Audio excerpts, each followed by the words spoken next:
like a 5-minute warning, whoever's talking. And then, Got and if you're done before that, not a problem. Set an alarm for 3:45 p.m. There you go.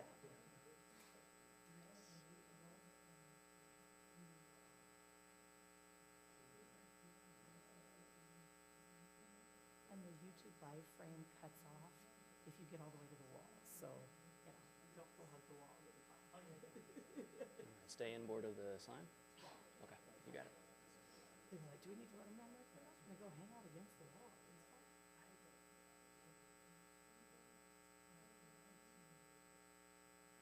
All right, 3 p.m. Here we go. All right, Brody, let us know when you're ready. Okay, we have a thumbs up. Welcome to our March Journey to the Sun talk. Honestly, I don't know how it got to be March, but here we are. We have 2 more talks in this series. So we've on April 8th, it will be 1 year since the total solar eclipse. So we're gonna have a celebration on April 8th. We'll be reminiscing, talking about the event, things that led up to the event. It'll be a good chance to kind of review very cool things in our past. And then the last talk of the series is the last Friday in April. And Dr. Justin McDonald from Human Health will be talking about how the sun affects our U.S. military as far as health goes. So that should be a really interesting talk as well. But today, we're going to focus on the bees. So I would like to introduce a team of researchers who did an entire focus on what do bees think about this eclipse thing. I'm waiting to see the interview data, right? Like one-on-one interviews with the bees. So I would like to introduce the team lead. This is Dr. Stephen Still. He is a member of the College of Agricultural Sciences. He was born, and I don't want to get this wrong, he was born in Columbus, Ohio. He did his BS in agriculture with a minor in agricultural education at the Ohio State University. And then he taught high school ag for a handful of years, which is super appreciated because we need good ag teachers. And then he came to the University of Illinois where he got his MS in crop science and his PhD in curriculum and instruction. And then we were lucky enough to have him come to Southern Illinois. And so he's been working with an entire team who's been focusing on this project, and I'm going to let him introduce the rest of his team. Great. Thank you, Dr. Brevik, and we also like to thank the STEM Education Research Center for including us in their Journey to the Sun lecture series. Our amazing wizard statistician is Logan Park, so I'm going to have him introduce himself. Hey everybody, I'm Logan Park. I'm a forestry professor. I study human ecology dynamics through the lens of behavior, mostly at national parks and national forests. Happy to be here today. Thanks. Great. And thank you. We also had 2 undergraduate students from SIU participate in our research, Emma Weicker, who could not be here today, and Chris Roberts.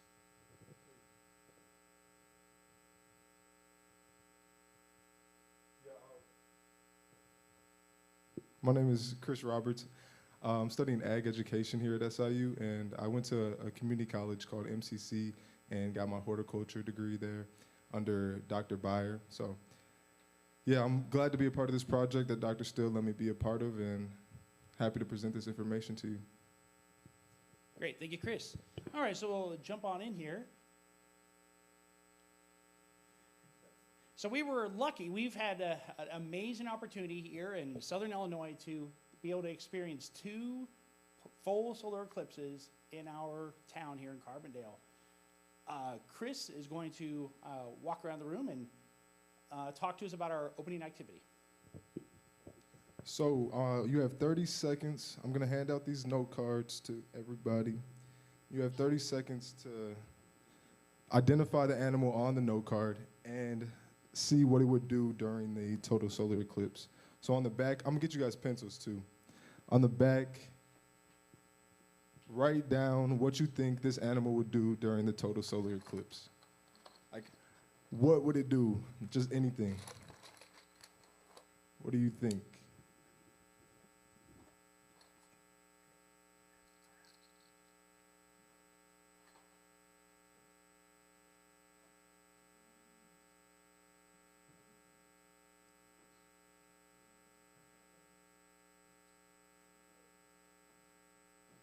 So how do you think an individual of that species would respond to the unusual or unexpected stimulus of a total solar eclipse?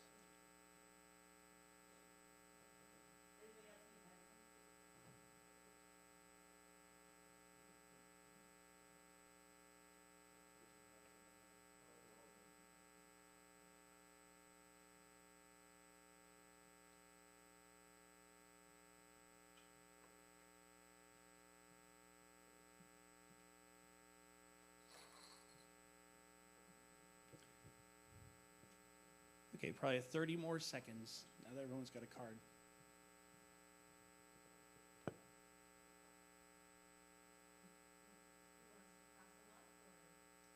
No, keep them.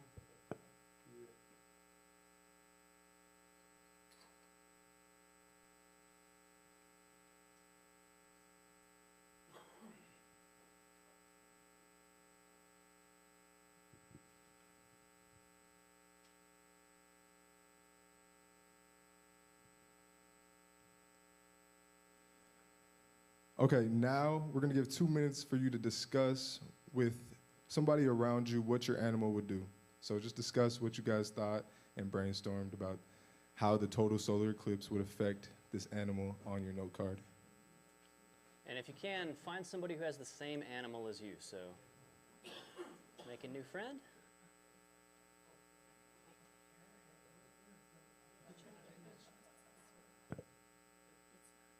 The cards should be color-coded to your animal, so try to find your colored card partner in the room and discuss.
Okay, about 30 seconds left. Finish up your thoughts.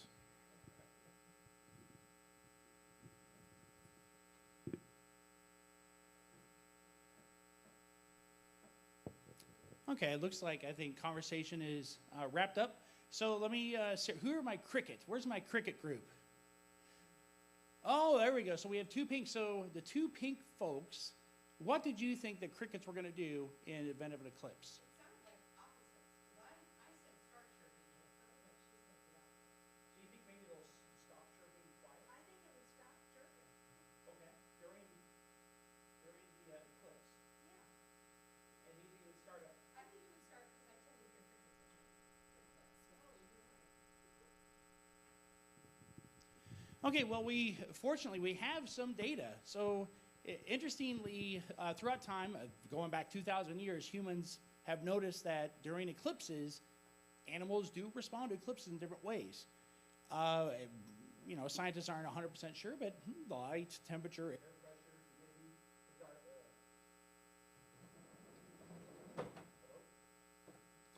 So the crickets, our anecdotal cricket evidence, this one was from 1932, and you see the researcher, he said that the chirping of crickets became so loud as to command the attention that had not been noticed previously.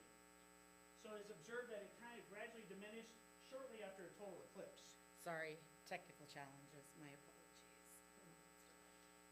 He goes on to say, at the time of totality, not a sound was heard but the chirping of crickets. So no cock crowing and no dogs howling. Crickets were singing in the yard, though, in nearby places where it was dark.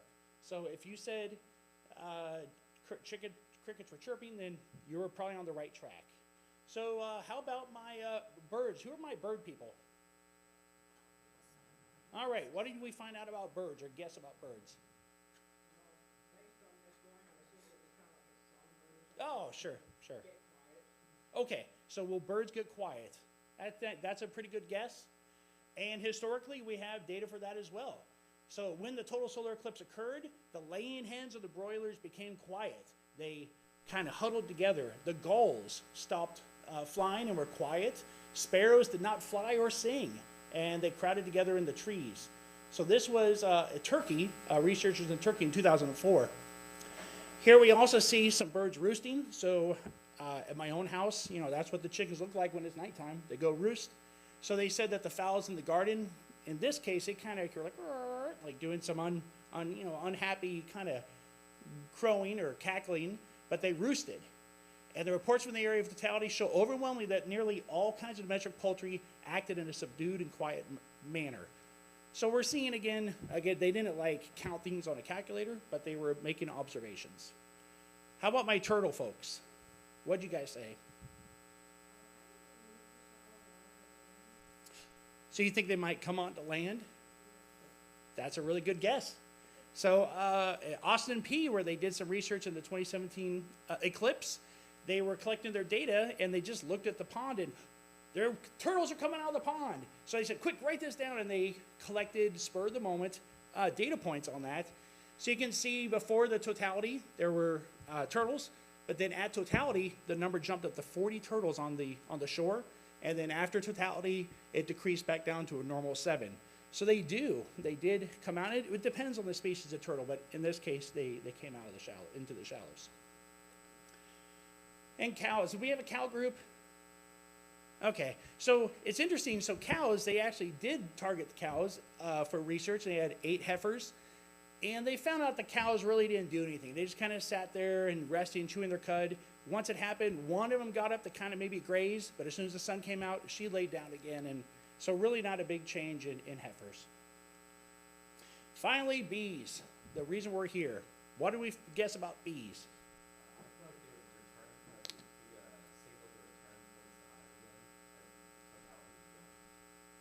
Great. So yeah, bees do not want to be outside at nighttime, and Dr. Park will be discussing why that is. But there was research there too, where this beekeeper said I had 15 colonies. They've been working hard all day, and then once the darkness became, they all came home in unusually large numbers.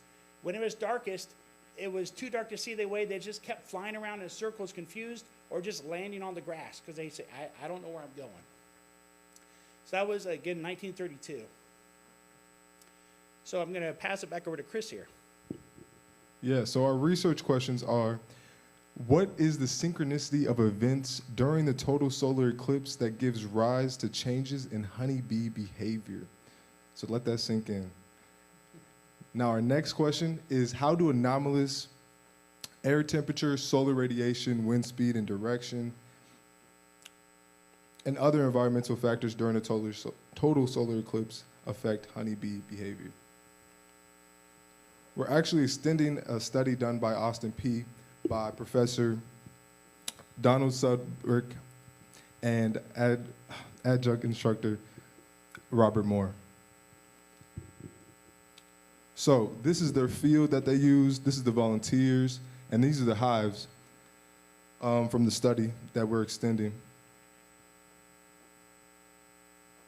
So they made observations at 30-minute intervals, 20-minute intervals, and 10-minute intervals. The 10-minute intervals being during the total solar eclipse. The time of totality. So they're going down in intervals to collect more data and figure out what's happening. So what's very interesting is that after the totality, the honeybees take 30 minutes to start leaving the hives again. And this is again from the Austin P study. So this yellow line right here marks the total solar eclipse. And right below it, you'll see that 1,000 bees were on the landing site, or the landing board. What that is right before the bees enter the hive, there's this board where they'll all congregate and then follow into the hive. So what this is showing is right after the total solar eclipse, there's a mass increase of 750 bees. So it's quite a bit. So what their study has showed us is that bee behavior is being changed. And there's some key insights, like the bees were forming a cloud around some of the volunteers in the hives. And yeah. Great. So this is not the only quantified research study that did occur in 2017 with honeybees. So there was a group out of St. Louis, and they ran their experiment in 4 different areas, including California and St. Louis, Missouri. And what they did instead was they put microphones in places where bees would probably congregate, like around flowers. And they tested that out, and they found that the bee behavior did change during totality. So at most of the sites, no buzzes were heard during totality. So that's pretty cool. So they have a little table here, or a little figure. So we can see that in pre-totality, there was almost 5 buzzes per minute. Once totality hit, there were 0 buzzes. There were no sounds coming out of the bees. And then after totality, it was more like 4 buzzes a minute. So there's, again, a clear indication that something's going on during the totality of the solar eclipse. So the bees. So we investigated Apis mellifera, a western honeybee. They're native to Europe, as you see here in the green. This is where they're native to. There's a whole bunch of bees. Russia even has its own honeybee, but there's a whole bunch of bees. We're going to look at the Apidae bee, and then specifically the Apini, and then more specifically the genus and species being Apis mellifera. So the reason why we're using these honeybees is because they're gentle and easy to take care of. They're great producers of honey, and you can use them all across the world, like I said. So they're just a great species to investigate and do research on. Okay, so let's talk about our research setup just a little bit. This is not a fully controlled experiment. We have to take the eclipse as it comes in 2017, 2024, or 2044 is the next one, and most of us will not be here at that point. So let me take you through a couple of useful simulations at NASA, particularly a couple of folks at the Goddard Space Flight Center have put together to help visualize what we experienced if you were here last spring, just about a year ago. So as you can see, we're on the axis of totality in between Little Rock and Indianapolis. And if you zoom way in on this global simulation, we're in the middle of that purple column of shadow, of total shadow, and it worked out perfectly. So Dr. Still and the other researchers leapt into action to try and take advantage of that and see if we could collect a whole bunch of descriptive data to characterize the effects of a natural phenomenon, but a very, very transitory, a very ephemeral one on a critically important commercial species, right? If we lose honeybees, we are hurting cow persons for food production. So what we recorded were environmental factors, obviously, percentage of incipient sunlight, so an effective insolation, watts per square meter. Max around this latitude in April is going to be 11 to 1200 watts per square meter, so a whole bunch of really bright incandescent bulbs on every square meter at noon. And then we also captured a bunch of bee response data. So in particular, hive mass. As the bees maybe, as you suggested, come back to the hive thinking that it's something like sunset or a very, very cloudy day, we should see associated hive mass increases. We also tried to capture some degree of bee behavioral data, both quantitatively and qualitatively. So just sort of narrative descriptions of what's going on right now beyond what the data recorders and loggers could capture at 10-second time slices. So we took the previous study, extended it, cranked up the sampling frequency by a factor of 10, every 10 seconds instead of every 10 minutes, and saw what we could find. And it's a whole pile of really cool stuff, but we'll get to that in a sec. Before we do, though, let's talk about the field setup of the hives. Great. So this is Doug Liedl. He owns with his wife, Rose Liedl, Liedl Home Bees up in Mokietown, so just up the road from us here in Carbondale, up kind of near Christopher. He provided the hives to us, so they were set up a few weeks before the experiment and then torn down or taken back to his place a couple of weeks after the experiment. But that's where we sourced our Apis mellifera. Our site was on the SIU farm, so you might recognize over here, the bowl test station is here. So here's one of our two greenhouse ranges here on campus in the ag farm. And we were kind of tucked in there next to a water source, that pond. So our research area was bounded on the north and west by a pond and on the east by a woods. And there is an orchard kind of over here about 400 yards away. So you can see we're kind of along the shore. The bees like a water source, but I will point out that the trees cast no shadow on the hives, and that's important for doing sun research with the sun. We had 4 hives, so they were delivered to us palletized by Doug Liedl. So he brought his pallet jack, and we unloaded them and set them here. You can see, as Chris mentioned here, here's your little landing board. That's where bees come out. The hives are all facing south, and they're evenly dispersed along the pond. You'll notice they're all different colors. If you're not familiar with this concept, it's so that the bees have an easier time finding their way home, so they don't get confused by just a white honeybee hive. They have different colored hives. So here's some of our crew. So we have Chris here getting ready to work the bees here on the left, and update data later. Here's Doug and Bob setting up the hives. This is the instrument we used to measure the hive mass. This was used to measure the hive mass. This was a little bit tricky because most of you have had a chemistry class, and you know that you want one of those empirical balances that really is very precise. But those are very expensive, and they only go up to like a pound. We need to go up to about 180 pounds or 150 pounds depending on the hive. So we needed something that could handle a large load, but also still have some precision.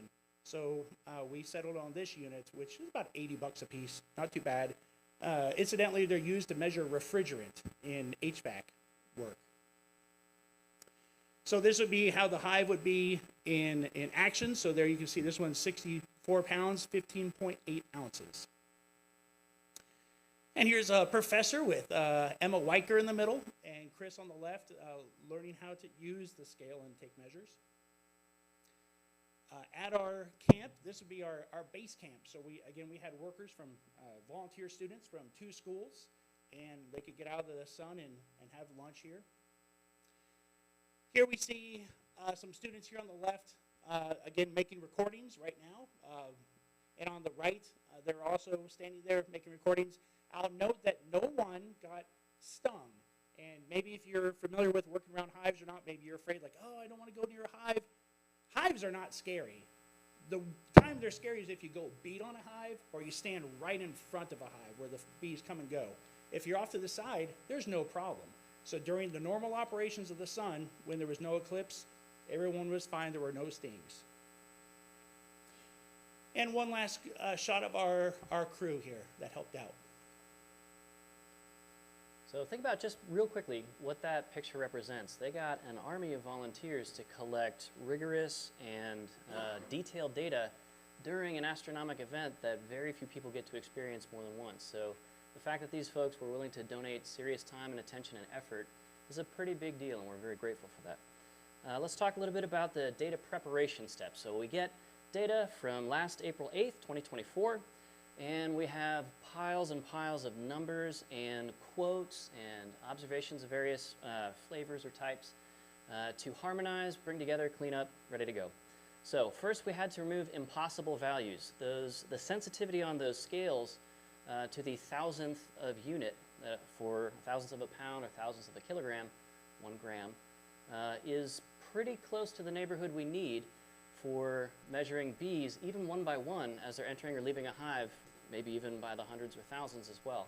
So the sensitivity was right where we needed to be. Unfortunately, that sensitivity also made our measurements susceptible to things like strong wind gusts, and eclipses can cause upregulated or downregulated wind gusts as temperature changes and air density starts moving around. So we did what's called velocity filtering. If the hive changed velocity in terms of its speeding towards a higher mass or a lower mass at an impossibly fast rate, then we threw out that data point and treated it as a system missing value. So in hive 104, for example, the hive gained 4 pounds in 10 seconds 3 times. And we're pretty sure, unless we have the kind of bees that only show up in bee horror movies, I'm sorry, that's not a real kind of thing. So we filter that sort of thing out. We also did z-score computation, so looking for any statistical outliers, found a few of those, threw those out as well to kind of clean up the data set. And for any missing values, in particular, our meteorologic data provided by Dr. Schoof of the geography program also sampled meteorologic information at 10-second intervals starting the night before right through totality, which was super useful for us. But he changed the logging back to once per hour, sort of in the middle of the tail end, the last phase of 5 phases of our data collection. So trying to figure out what to do with multiple sort of nested timescales and so forth is a little bit tricky, but with some basic math and transformations, we can get through that. Finally, we did some upsampling and downsampling on the time axis for various different kinds of statistical applications. And we'll get into what those found in a bit. We do want to note a couple of limitations. This is an observational study, again, not a full experimental design, so we don't want to sort of overpromise and underdeliver. We don't have great control day matched pair definitions, so it's hard for us at this point to do what's so-called difference in differences analysis. So comparing what happens on an eclipse day versus a very similar matched kind of day, similar weather, same hives maybe, different or similar but different individual bees, and then compare the differences between control and experimental in that way. That's a powerful thing. We're not able to do that with the data that we have yet, so at the end of this talk we'll talk about some next steps and some exciting opportunities coming up all across the world where the next sets of eclipses are happening. So those are our primary limitations. We would love to have 100 hives, of course. I'm a statistician, we like big sample sizes and replicates, but you know, we have what we got and we sampled that intensively. It's all very exciting. Stay tuned. So, anecdotal findings. We did have one interesting thing that sort of confirmed some of our suspicions and some of your suspicions out in the audience. Yeah, we thought this was pretty interesting, so we wanted to share it. These are 3 of my boys. They were here before the eclipse. We were setting up. We were there for 3 days, and then the day after, kind of making sure the camp's set up and the bees are okay and nothing gets messing with them. And the boys were doing some fishing, and they didn't catch any fish for 3 whole days. And they were out in a little boat, and they were on the shore. No fish. Then the eclipse happened, and the boys looked in the pond. They saw these big predator fish in the shallows. After the eclipse passed, they cast their rods in there, and less than 10 minutes after the totality had ceased, they caught that giant bass, and they caught a lot of bluegills. So it's anecdotal, but it shows the predator. Some effect was happening on the predatory fish where they were feeding, coming up and looking for those perhaps prey fish in the shallows. And we thought that was an interesting finding. All right. Thank you, Dr. Still. So let's go through some results. And this is in progress. We're still crunching data, still preparing some data for analyses. But let's start off with what happened astrometrically that day. So this is a true color satellite image sequence generated by NASA using an Air Force satellite. So that's a pretty good telephoto lens. This satellite is 4 times the distance of the moon from the Earth, about 1 million miles away. So, yeah, and if that's what they're willing to publicly release as far as image quality, can you imagine what the Air Force is looking at themselves? Here's a video of the 2024 eclipse, but captured down in Dallas. And it's a quick loop. Look for 2 things, both the intensity of the sunlight reduction, right? So our watts per square meter is going to drop down from almost 900 in Carbondale, this is in Texas, down to like single and double digit light energy available, and most of that is side scattered from the surface. So drastic change in conditions. The stimulus, the dose of the treatment that we are giving to these bees is quite a dynamic range. The second thing to look for is the change in color, right? As the only remaining light during totality is spreading in sideways to light up the fully shadowed area under the moon even just a little bit, it looks more like a sunset light profile. So this, we think, we're still working on it, we think is going to have some pretty strong influences and effects on the bees, and we should be able to see that in the data. So the other ephemera, so the transitory characteristics of the eclipse for our location. The start of the partial eclipse was 12:45, and so that's at like 99.99% normal sun availability. And then the start of the total eclipse is just over an hour later. So there's a sigmoidal or an S-shaped drop in the amount of light available to the bees. So it's really dark even before totality happens, right? That's going to become important later. And so forth through the end of the total eclipse and the end of the partial eclipse. For us in Carbondale, we had about the highest possible duration of the totality, 4 minutes, 8 seconds. I think the maximum mathematically possible, if you were right on that line, was like 4 minutes and 11 or 12 seconds. So pretty good. All right. So this is the metadata from Dr. Schoof, and this is the intensity of the sunlight that we all experienced. A couple of things to note. In the morning, it was partly cloudy. So as the sun is partially blocked by clouds, we see minor level drops. We've all experienced cloud shadows and so forth, and so do the bees. Bees also use indirect navigation capability provided by understanding how polarized light, specifically from the sun, sort of makes it through those clouds. And so even if they can't see the sun to navigate by, which would be disrupted pretty completely by an eclipse, that polarized light should be available as long as there's any polarized light available. But we get down into single digits watts per meter available. Here, the very thin, flat section of totality, that 4 minutes and 8 seconds. Well, not even the polarized light available for them.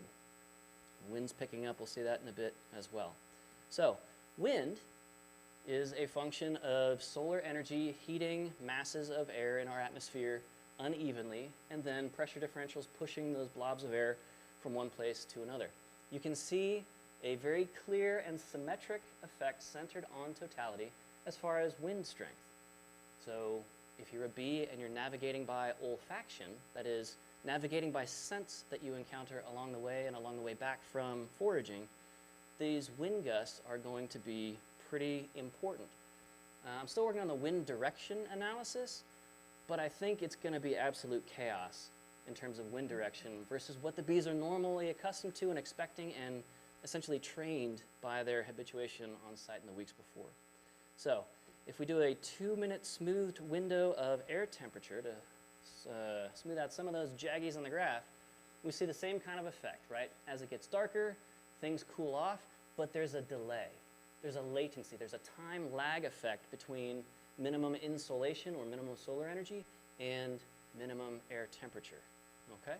So we're also looking for, does everything line up time-wise, or are there latency effects and are there second or third order latency effects, essentially ripples in the graph that are essentially wobbles or frequency tuned across time to the stimulus, the treatment of totality and the onset and roll-off of the eclipse before and after.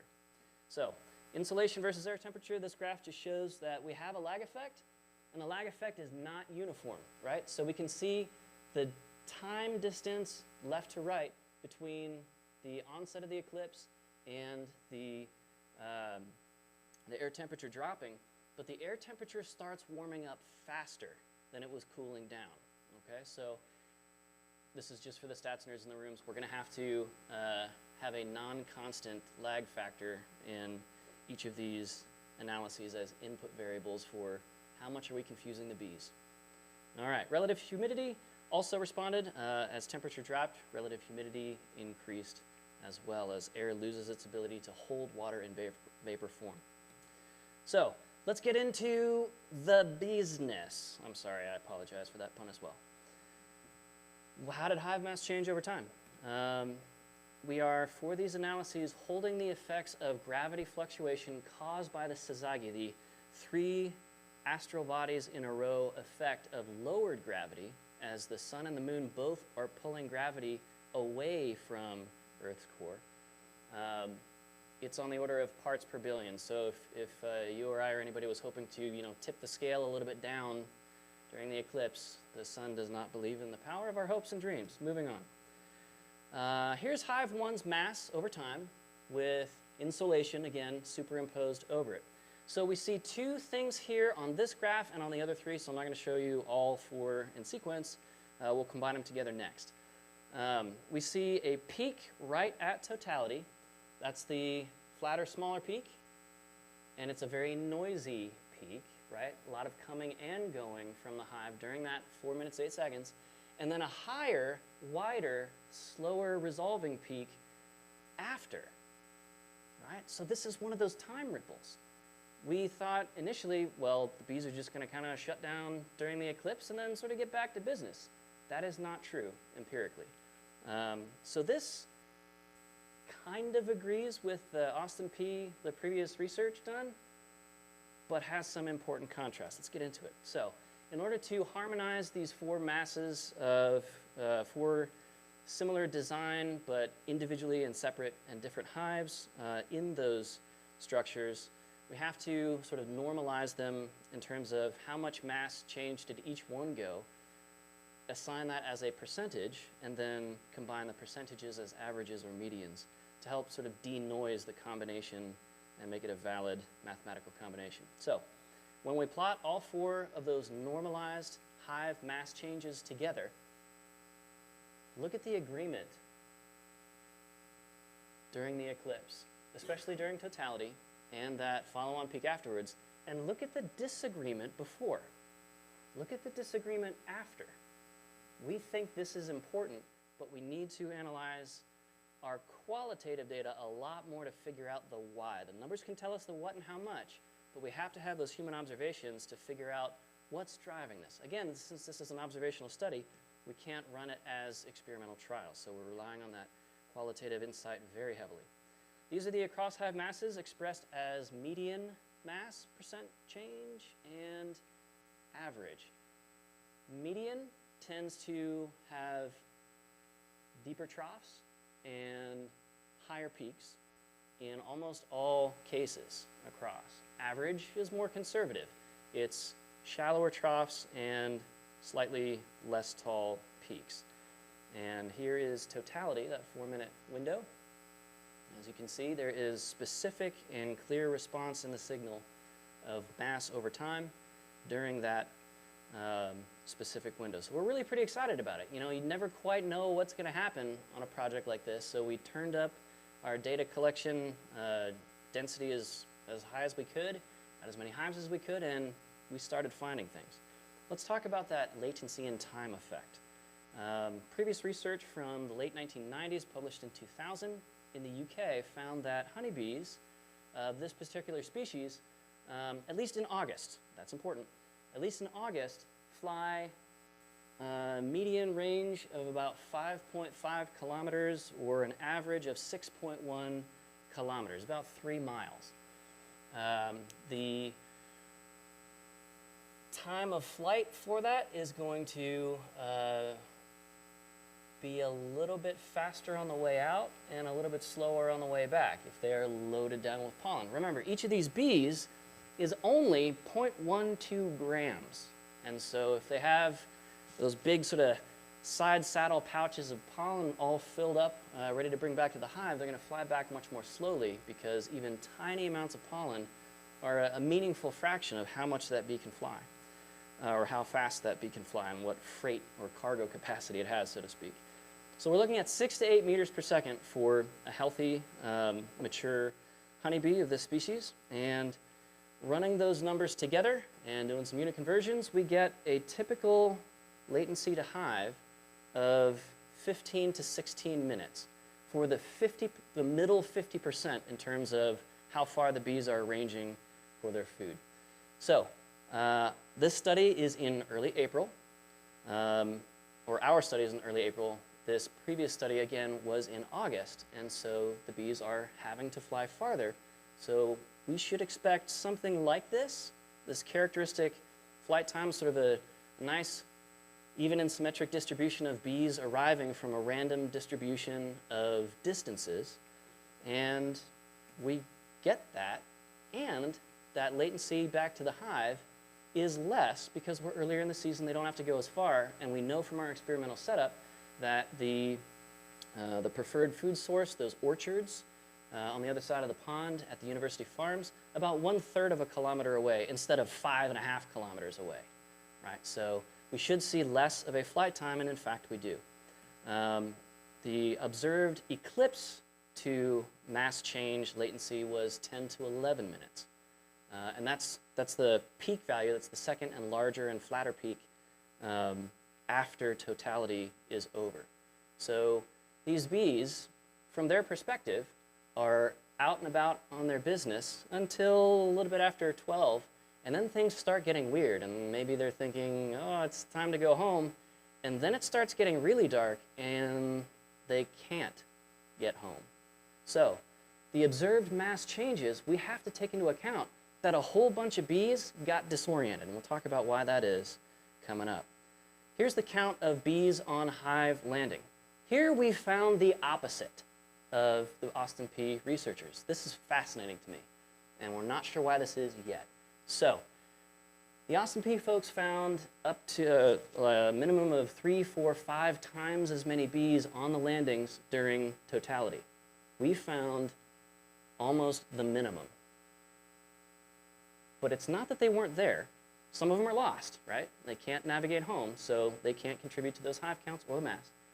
But for the bees that are there, they're behaving in all sorts of agitated, distressed, less able or unable to function sorts of ways. So we'll get into the specifics of that here in a sec.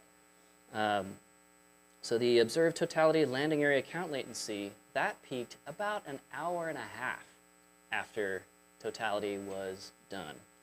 Very, very interesting second order effect. So in order to understand why, we turn to the notes that the field volunteers and the research staff collected with just sort of open-ended observations. Anything that they see that's normal or not normal, let us know and give it a timestamp. And we attach those to the data of that hive, and all of a sudden these graphs start making a lot more sense. Here's a couple of examples. Hive 4, late penumbra onset. Flight speeds decrease, very audible buzzing from internal hive, right? So lots of energy being spent on movement, vibration, and sound generation. Several sentries are hovering near the mouth. Abnormal behavior observed as a loudly buzzing bee bumped the edge of the box several times before successfully entering, right? This is Carbondale. It used to be a top 10 party school. We can all imagine somebody like trying to get in the door, but just not quite getting there, right? Go home, you're drunk. Here's what the on-site conditions look like at totality. And I'm going to try and get the audio through the microphone here. Hopefully we can see any of this, or hear it, excuse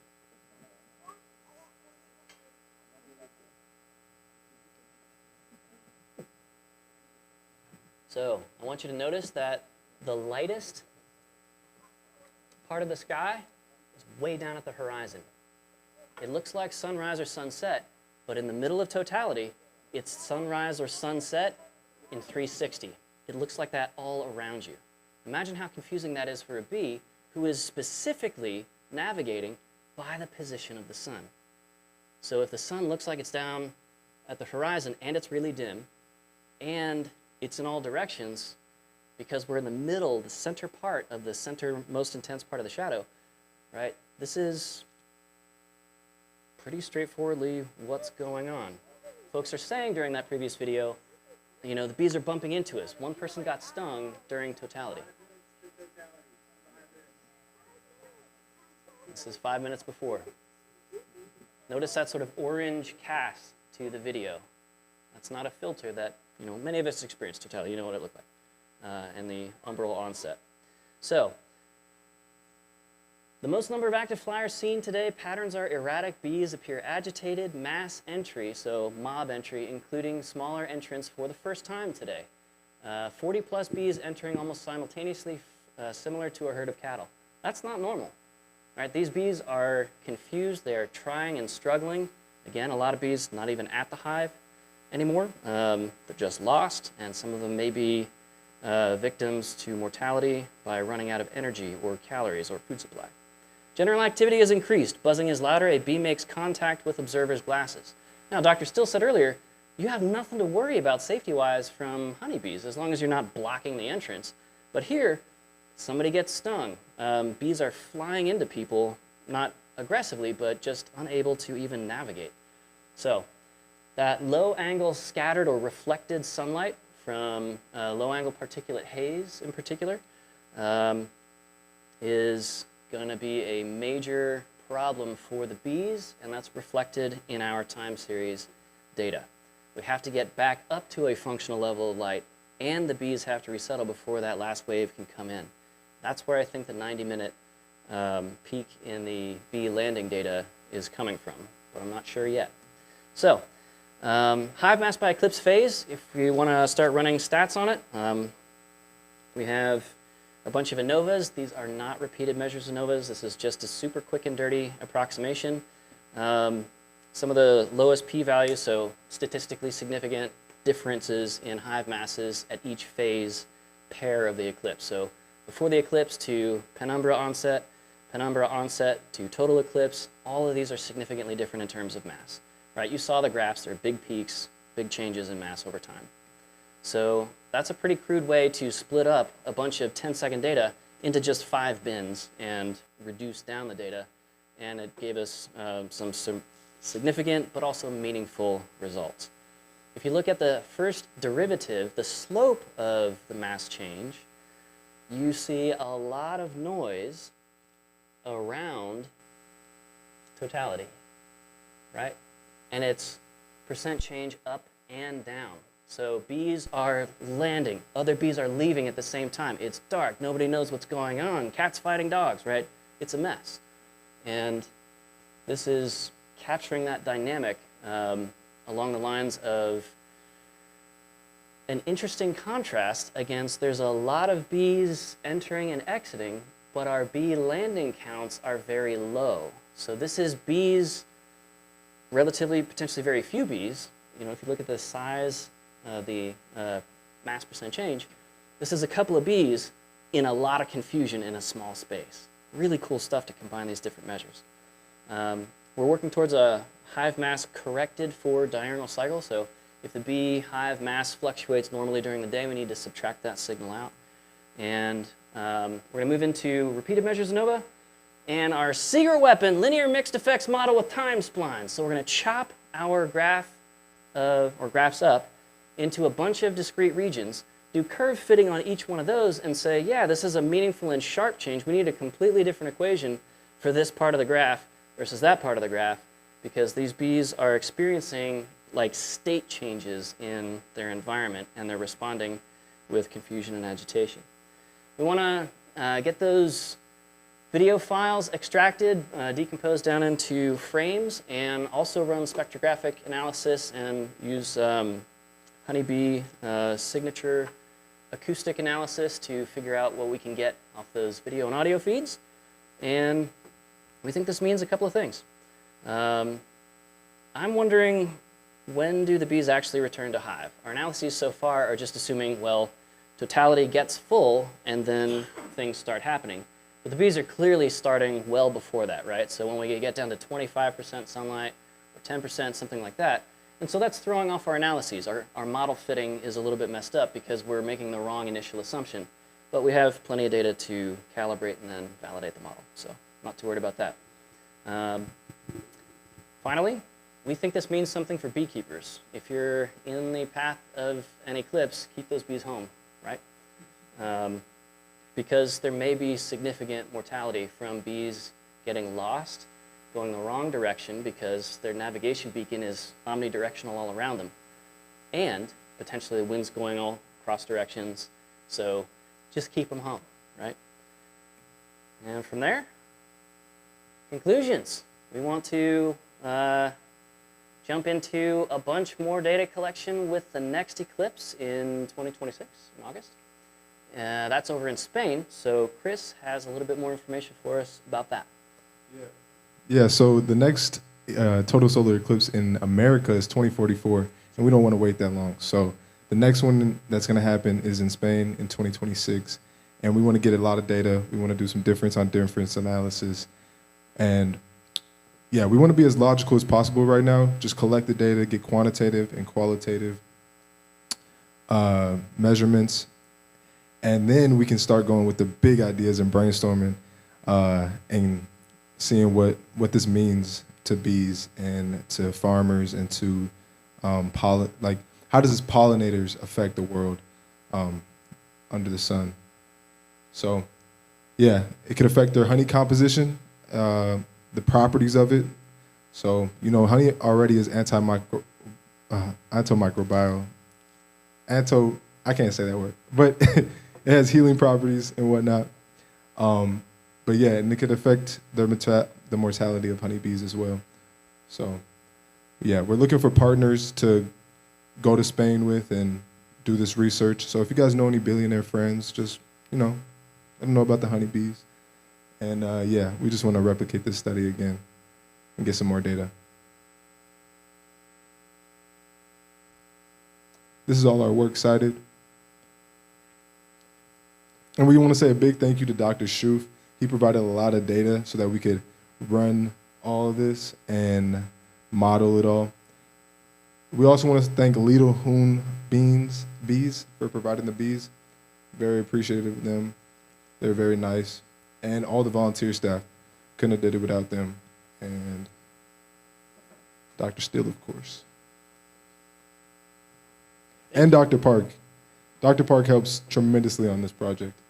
And so, big thanks to him.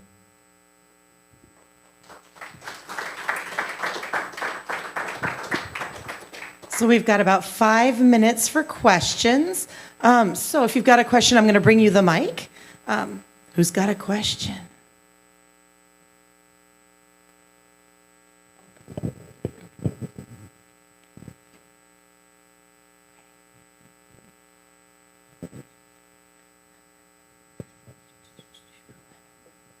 This is the game where I run around the room.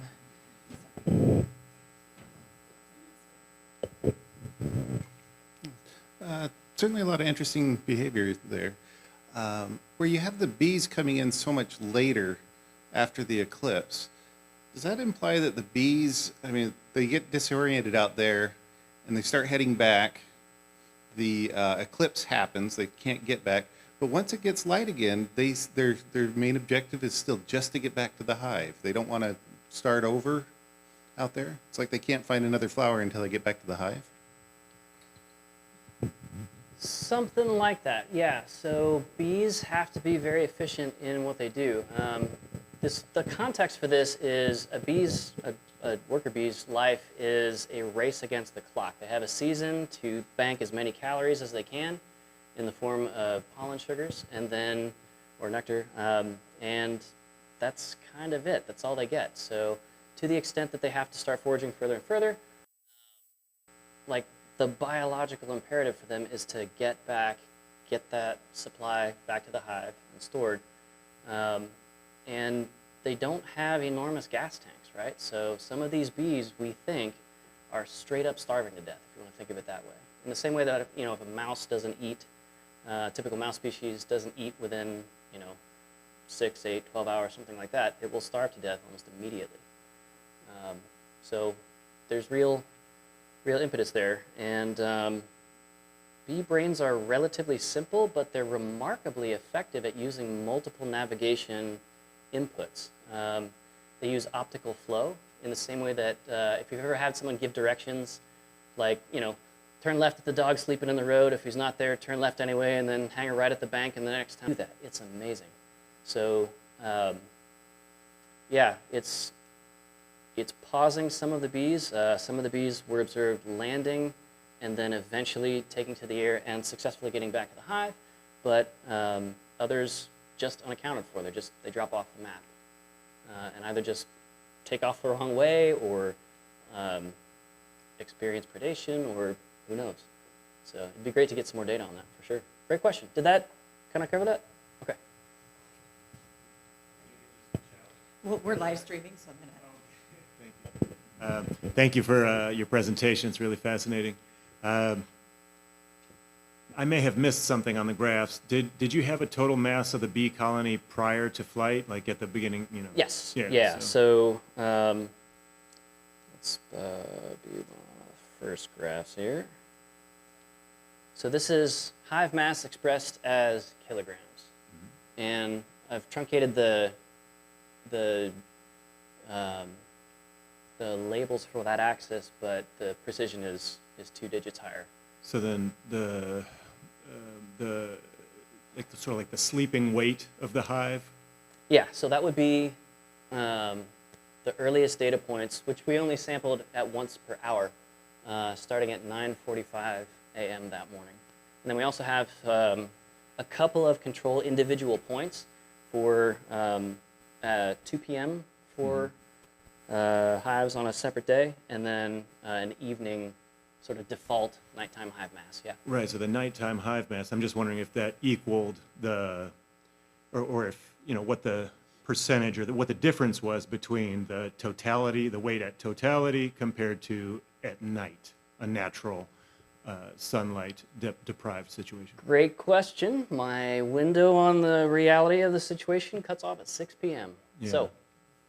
Yeah. So for April, right, 9:45's after sunrise, 6 p.m.'s probably before sunset. So that might be something interesting to include in Spain's. Because right there, it looks like the hive of the weight of the hive is actually heavier than anything else, which it probably would be if it's bringing in more pollens during the daytime. Anyway. Yeah. Curious. Yeah, so I have the question of how much does hive mass change naturally as a function of pollen gathering, incorporating water weight into the hive cells as honey as well. That's a great question. I like the way you think. So I got 3 things here. First, tagging on to what you said, it might be interesting to have taken a measurement the night before the eclipse and the night after to see how many bees you lost. Absolutely. 100% agree. Yeah. The second is, are you actually recommending that they close the hive the day of the eclipse so their bees are locked in for the day? That's a conditional yes. That's a very insightful question. So because of our suspicion of hive mass, biomass loss as a function directly of the eclipse and the confusion that it causes, bees are people's livelihoods. Beekeepers, the industrial farming that we do in the United States, you load up a semi-truck with hundreds of hives, millions and millions and millions of bees. So if somebody like that gets hit, that's a big chunk of their business just dead because they didn't realize, oh, wow, this could really screw up my cash cow. No, cash absolutely. I grew up with a dad that kept bees, so Yeah, I know what you mean.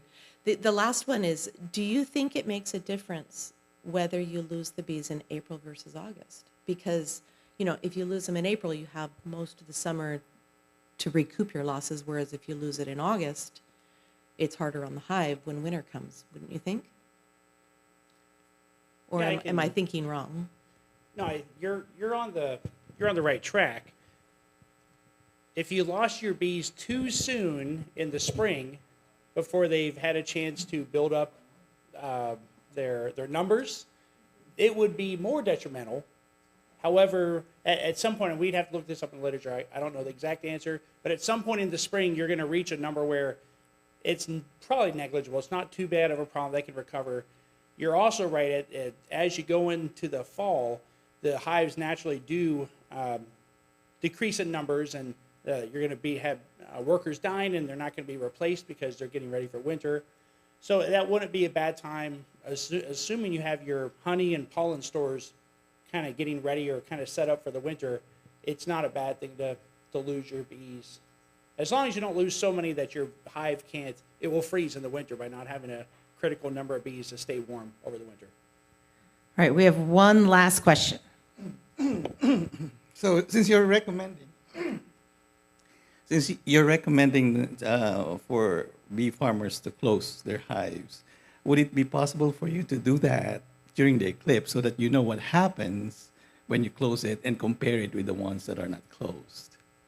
Great question. Yeah, that's more of an experimental design, and that's really where we want to go with it in 2026. You're absolutely on the right track. Yeah, because that's a very practical consideration. Like, is that a terrible idea or a great sort of bee preserving idea? Ultimately, we don't know until we try, because there's just nothing else like this in terms of eclipse data with bees. Yeah. Great question. And I don't know if we explicitly stated it, but that's a reason that we found this very interesting, is that as far as we can tell in the literature, no one has ever collected the measures of mass of a beehive during an eclipse. So that's what we thought was really cool, and that's why I'd like to replicate this as well. And just real quick, I would love to know what kind of a crisis response or a stress response the hive collectively undergoes. Do they shift production from regular honey to royal jelly? Do a bunch of the bees starve to death because they spent hours and hours and hours agitated?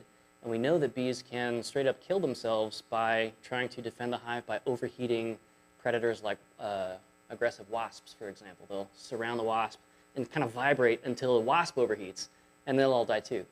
So I wonder, if like the buzzing inside the hive, was that a crisis response, or was it just everybody, just chatting it up, middle of the day smoke break? But I'd love to know if they, shift to royal jelly production, thinking that the hive is, under some kind of danger or something like that.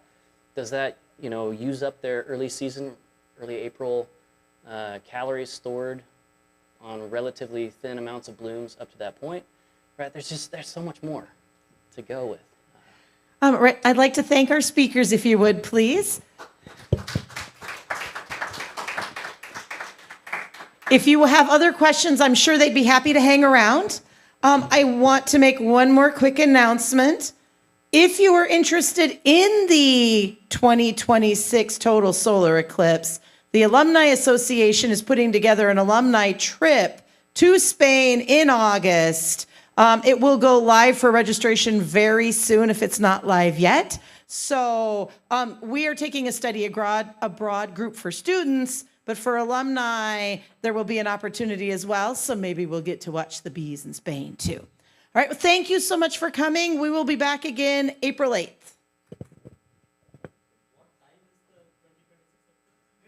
It is the week before classes start. What time of It day? is right near sunset. So depending on where you are in Spain, it will, if you're on the Logan, east being a coast, the vegetable sun will scientist, set.